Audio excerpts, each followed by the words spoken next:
Buenas, tenemos la suerte de contar con el profesor Bastos, con quien estamos hablando sobre cuestiones relacionadas con el conservadurismo y su relación con la libertad.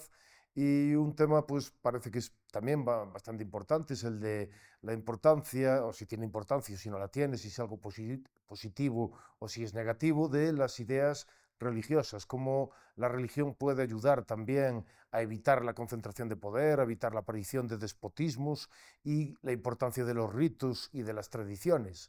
¿Qué le parece a usted, pues, todo este tipo de ideas? ¿Cuál es el punto de vista de los conservadores y cómo lo vería usted? Conservadores, por lo menos si hacemos caso a Russell Kirk, siempre plantean la cuestión de la trascendencia, que una sociedad conservadora tiene que tener algún tipo de trascendencia.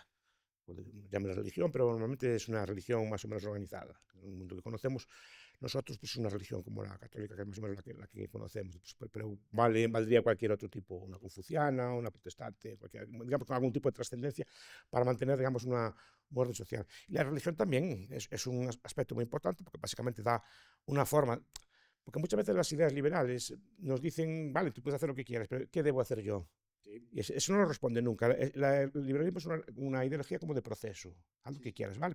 Pero ¿qué debo hacer yo? ¿Qué es lo que está bien o mal hacer? Lo que quiera, no, pero ese lo que quiera tendrá que estar informado Ujú. por algo. Tendrá que decirme qué pautas de conducta pues, son correctas a seguir. Normalmente se exponen o se educan a través de alguna rito religioso que te lo va educando una serie de valores. Normalmente son valores, muchos de ellos, la mayoría de ellos acordes digamos, con el derecho natural, etcétera. Pues eso, pues no engañes, no mates a los demás, no robes, cosas de ese estilo, ¿no? Y además, como pues que esto, pues la forma de familia que hay que tener, o que se debe tener, etcétera. Ese tipo de, cuáles deben ser las relaciones con tus padres, etcétera. Ese tipo de cosas están expuestas en las religiones. Y aparte de la trascendencia, tiene una serie de funciones muy útiles y sirve también para frenar el poder del Estado, porque impone una moral autónoma que no depende de la moral del Estado. Y el Estado normalmente quiere minar esa moral diciendo que tienes que portarte así, así, así, tiene que gustarte esto, lo otro, y tienes que comportarte así, así, así. ¿No? Claro, frente a eso se enfrenta la religión. Ujú. La religión dice, mira, yo esto no lo hago porque es inmoral. Por ejemplo, se ven en los casos de los grandes holocaustos o crímenes así de guerra o así, hay gente que dice, no, mira, yo esto no lo puedo hacer. El Estado dice, no, es por el bien de la paz. Sí, pero el Estado me dirá, pero yo sé que eso está mal. Y eso al Estado no le gusta. Siempre hubo objetores, gente que rehusó hacer cosas que le mandaban porque las consideraba inmorales o malas, ¿no? Y eso frena el poder del Estado. Porque si la población dice, no, hay cosas que no se hacen. Por mucho que lo diga el Estado, no se hacen. De hecho, en el pensamiento, en la fundación de Occidente, una cuestión fundamental fue siempre la competición entre el imperio y la iglesia, y los reyes y la iglesia, desde la querella de las investiduras, en donde los reyes intentaban precisamente hacer eso que está usted comentando, que es decir, poner a las leyes civiles por encima de las leyes eclesiásticas. Y pues hay muchos autores que hablan de cómo, si Occidente prosperó, fue en gran medida por este contrapeso que Sí, supuso. que eso se dio en Occidente básicamente por la Iglesia Católica. Pero claro, pero la Iglesia Católica, por ejemplo, cuando aparece, o el cristianismo, cuando aparece, digamos, y es perseguido porque no por sus creencias, que a los romanos más o menos eso le daba igual, sino porque se negaban a acatar o rendirle culto al emperador, cosa que otras religiones sí que hacían. Sí, sí, las integraban en el panteón. Se integraban en el panteón. Y lo que se negaban a decir, no, bueno, y básicamente el principal punto de desacuerdo para ellos es que se negaban a rendirle culto al emperador. Y eso es lo que ellos temían, porque era un freno al poder político. Y ese freno, que operó durante muchos siglos, frenaba el poder de los reyes, les impedía concentrar el poder, porque la Iglesia no tenía interés en que se concentrara el poder en un gran imperio que Europa se unificara, sino que consiguió de una u otra forma, que es frenar ese poder político y reducir su alcance con leyes sobre la familia. Hay un libro que se llama Heinrich, la gente más rara del mundo. No sé si lo conoces. No, Explica por qué los europeos son así, los occidentales en general, porque precisamente por muchas cosas que mete la Iglesia Católica, que no tienen otras culturas. Desde ellos, entre ellas, por ejemplo, la forma de la familia, la exogamia.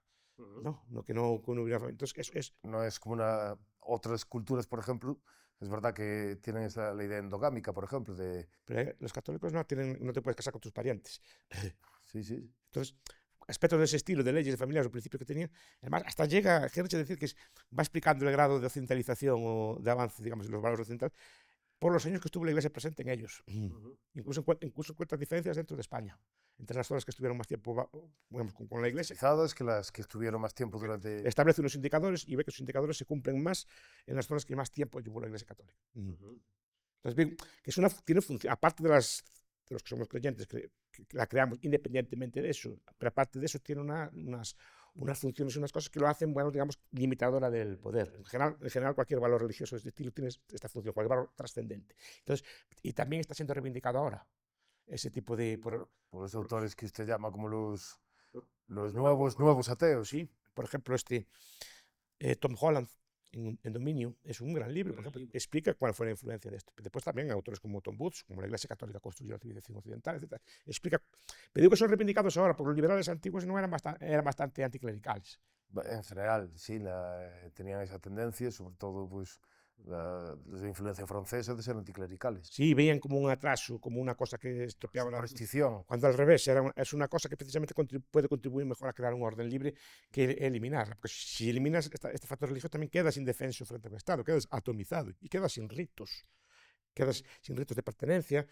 Sin nada que te ate. Este libro de Manuel Todd, el ortodoxo, dice, claro, es el grado cero de religión, ya ni hay bautizos ni hay entierros religiosos, todo es así. Sí. Es pasar por la vida como que sin ritos, no tienes ritos de paso, no tienes nada. Pues esos ritos se intentan secularizar y se intentan estatalizar, como por ejemplo la idea del matrimonio civil, pero en algunos lugares se hablaba también del bautizo civil, sí, es decir, o la religión cívica, sí. Pertenecer como un republicano. Entienden que hace falta ritos, lo que pasa es que esos ritos quieren estatalizarlos, pero esos ritos estatalizados no funcionan, no, porque no tienen la liturgia, no tienen incluso la magia que tienen los ritos religiosos. Sí, y no hablan de algo trascendente, entonces si no hablas de algo trascendente, el rito no tiene... Es firmar un registro, es como cuando apuntan en el registro civil, pues es una cosa así, una cosa burocrática. Es una cosa que haces una cola y apuntas allí al niño, pero no es nada trascendente, no tiene sentido, pues el que pase el siguiente, no es una cosa así, es decir, no, lo otro es un rito con un sacerdote vestido con ropa adecuada, con sus crismas, sus cosas así, digo,